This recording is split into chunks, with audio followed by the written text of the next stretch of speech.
SEIU West is concerned about a number of changes in the Cypress Health region, and they're also questioning how the region communicates with its members. Union members and healthcare providers showed up to give a presentation at the last monthly meeting held by the health board.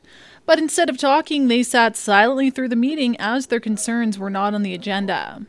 As the union representatives left without saying a word, interim CEO for the region, Beth Vachon, maintains they weren't allowed to make their presentation because they didn't follow proper procedure. When people request to be on a board agenda, that doesn't mean that they're automatically going to be heard the very next month.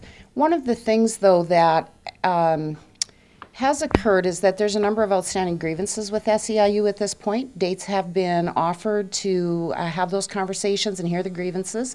That hasn't occurred. They've canceled 2 of those appointments.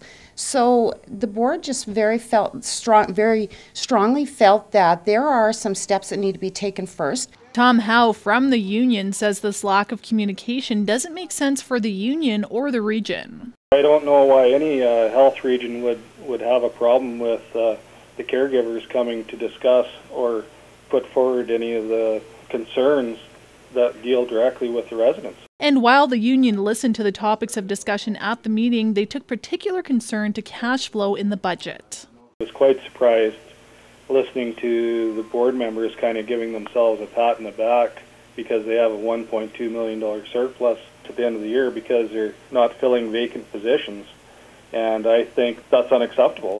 All of the positions that are vacant right now, there's recruitment occurring for them. So when we look at it, some of them are in administration, and of course you know that not having filled the CEO position at this point has created vacancies within the senior management team. So that's one of the areas where we're seeing some surpluses at this point. And after months of fighting the Cypress Health region to retract the decision to introduce 8-hour shifts by eliminating the 12-hour shift option for nursing positions, the change officially went through earlier this month. And now the union is looking at the negative effects 8-hour shifts may have on the region. I think this whole 12 to 8 hours is going to be a retention issue nightmare. And they're going to see an increase in sick time and all the things that they figure that they're going to be cutting back on, WCB claims and injuries to the staff, and possibly injuries to the residents because the members are working 7 days straight. There's definitely a sore spot with the union over the switch to 8-hour shifts, as this decision was publicly debated by a number of healthcare professionals, union members, and patients in long-term care facilities. And this is a decision which is only being implemented in the Cypress Health region. The board maintains this decision was made to standardize and maintain care, saying only time will tell what effect the shift change will have on retention and recruitment in the region.